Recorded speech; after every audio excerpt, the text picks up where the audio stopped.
Come to ৰঞ্জিতাছ videos মোৰ মৰমৰ তৃতীয় শ্ৰেণীৰ ছাত্ৰ ছাত্ৰী আজি তোমালোকৰ ভিডিঅ' হ'ব তোমালোকৰ আমাৰ চৌপাশৰ পৰিৱেশ কিতাপৰ পাঠ 11 শৰীৰৰ যতন পাঠৰ ক্ৰিয়াকলাপত দিয়া প্ৰশ্ন উত্তৰবোৰ আলোচনা কৰিম মৰমৰ ছাত্ৰ ছাত্ৰী তোমালোকে যদি মোৰ চেনেলত নতুনকৈ আহিছা চেনেল ছাবস্ক্ৰাইব কৰি থৈ দিবা নতুন নতুন ভিডিঅ' নটিফিকেশ্যন পোনপ্ৰথমতে পাবা ছাবস্ক্ৰাইব কৰা চবকে মোৰ ফালৰ পৰা ধন্যবাদ মৰমৰ ছাত্ৰ ছাত্ৰী তোমালোকে ইয়াত ছবি চোৱাচোন কি কৰি আছে গা ধুই আছে ফুটবল খেলি আছে আহাৰ গ্ৰহণ কৰি আছে অথবা খানা খাই আছে ভাত খাই আছে ব্ৰাছ কৰি আছে খেলি আছে হয়নে ব্যায়াম কৰি আছে চুলি আঁচুৰিছে ইয়াত চোৱা কি কৰি আছে খেলি আছে ইয়াত চোৱা নখ কাটি আছে তোমালোকে চাই ল'বা ঠিক আছে কওঁ আহা ওপৰৰ ছবি কেইখনত কি কি কাম কৰি থকা দেখিছা মই এইমাত্ৰ তোমালোকক ক'লো ঠিক আছে মই এইমাত্ৰ তোমালোকক মাতি শুনালো কি কি কাম কৰি আছে তোমালোকে ভালকৈ ছবি চাই ল'বা এতিয়া আমি আলোচনা কৰিম লিখোৱা আহাত দিয়া হৈছে শৰীৰৰ যতন ল'বলৈ পুৱা শুই উঠাৰ পৰা ৰাতি শোৱাৰ সময়লৈকে তুমি কি কি কাম কৰা ৰাতিপুৱা শুই উঠি তুমি ব্ৰাছ কৰা হয়নে ব্যায়াম কৰা পানী খোৱা গা ধোৱা স্কুললৈ যোৱা কিবা খাই যোৱা হয়নে কি খাই যোৱা তোমালোকে জানা তোমালোকে নিজে লিখিবলৈ যত্ন কৰিবা ঠিক আছে এবাৰ ভাবি চাবা কি কি কৰা তাৰপিছত লিখিবলৈ যত্ন কৰিবাচোন এতিয়া প্ৰশ্ন উত্তৰ কি দিয়া হৈছে ক্ৰিয়াকলাপত চাই ল'ম ক্ৰিয়াকলাপ একত দিয়া হৈছে তলৰ ছবিকেইখনলৈ মন কৰাচোন পৰিষ্কাৰ পৰিচ্ছন্নতাৰ বাবে তলৰ কোনবোৰ অনুশীলন কৰিবা বাছি উলিয়াই সঠিক বাকচত শুদ্ধ চিন দিয়া এইটো দিয়া নাই ৰাস্তাত জাবৰ জোঁথৰ নেপেলাবা হয়নে পেলোৱা নে নেপেলাবা পেলাব নাপায় ৰাস্তা লেতেৰা হ'ব হয়নে জাবৰ জোঁথৰ আমি ক'ত পেলাব লাগে ডাষ্টবিনত পেলাব লাগে ইয়াত শুদ্ধ চিন দিছোঁ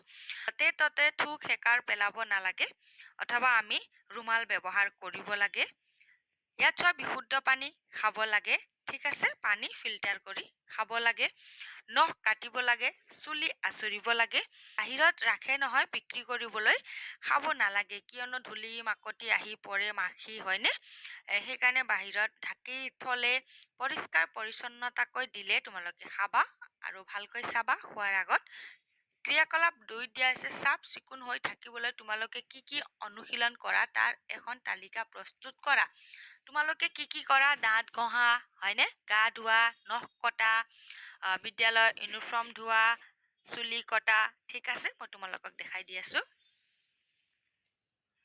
ইয়াত চোৱা গা ধোৱা দাঁত ঘঁহা নখ কটা চুলি কটা ঠিক আছে এইবিলাক মই তোমালোকক মাতি শুনালো বিদ্যালয়ৰ ইউনিফৰ্ম ধোৱা শৌচ কৰি চাবোনেৰে হাত ধোৱা তোমালোকে সেইটো লিখি ল'বা ঠিক আছে ক্ৰিয়াকলাপ 2 লিখি ল'বা ক্ৰিয়াকলাপ 3 দিয়া হৈছে শৰীৰৰ যতনৰ বাবে অনুশীলন কৰিবলগীয়া কিছুমান কাৰ্যৰ তলত উল্লেখ কৰা হৈছে এইবোৰ তুমি কেইদিনৰ মূৰে মূৰে অনুশীলন কৰা তালিকাখনত লিখা প্ৰতিদিনে তোমালোকে কি কৰা দাঁত ঘঁহা আহাৰ খোৱা গা ধোৱা বিশুদ্ধ পানী সেৱন কৰা হয়নে শৌচ কৰি চাবোনেৰে হাত ধোৱা প্ৰতিদিনে সপ্তাহত তোমালোকে নখ কটা হয়নে বিদ্যালয়ৰ ইউনিফৰ্ম ধোৱা মাহেকত চুলি কটা ঠিক আছে তোমালোকে ইয়াৰ পৰা চাই লিখিবা কি কি কাম তোমালোকে কৰা প্ৰতিদিনে সপ্তাহত আৰু মাহেকত ইয়াৰ পৰা কাম আছে তোমালোকে চাই ইয়াত লিখিবলৈ যত্ন কৰিবা এতিয়া আমি আলোচনা কৰিম অনুশীলনীত দিয়া হৈছে 1 নং উত্তৰ লিখা ক স্বাস্থ্য ভালে ৰাখিবলৈ তুমি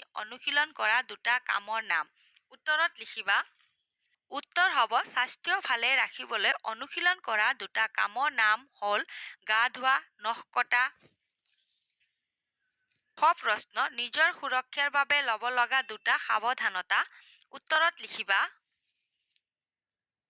নিজৰ সুৰক্ষাৰ বাবে ল'ব লগা দুটা সাৱধানতা হ'ল 1 নং বিপদজনক পৰিৱেশৰ পৰা আঁতৰি থাকিব লাগে 2 নং অচিনাকি ব্যক্তিয়ে গাড়ীত উঠাই নিব খুজিলে গাড়ীত উঠিব নালাগে ইয়াত পঢ়িবা ইয়াত আছে তোমালোকে ইয়াৰে পৰাও লিখিব পাৰিবা মই ইয়াৰে পৰা লিখিছো 2 নং প্ৰশ্ন দিয়া হৈছে শুদ্ধ উক্তিটোত শুদ্ধ চিন দিয়া ক আহাৰ খালে আমি কাম কৰিবলৈ শক্তি পাওঁ শুদ্ধ খ যতে ততে থুক হেকাৰ পেলাব লাগে অশুদ্ধ গ অচিনাকি ব্যক্তিয়ে কৰবালৈ যাবলৈ লগ ধৰিলে যাব লাগে অশুদ্ধ ঘ মহৰ উৎপাত কমাবলৈ ধূপ ধূনা দিব লাগে শুদ্ধ 3 নং প্ৰশ্নত দিয়া হৈছে খালী ঠাই পূৰ কৰা। ক সু অভ্যাস আৰু পুষ্টিকৰ আহাৰে আমাৰ শৰীৰটো সুস্থ কৰি ৰাখে। খ সুৰক্ষিত অনুভৱ নকৰিলে জোৰেৰে চিঞৰি ডাঙৰক জনাব লাগে। গ লেতেৰা পৰিৱেশত চকুৰে নেদেখা অলেখ বেমাৰৰ বীজাণু থাকে। ঘ শৌচ কৰাৰ পাছত চাবোনেৰে পৰিষ্কাৰকৈ হাত ধুব লাগে। শুলে শৰীৰে জিৰণি পায়।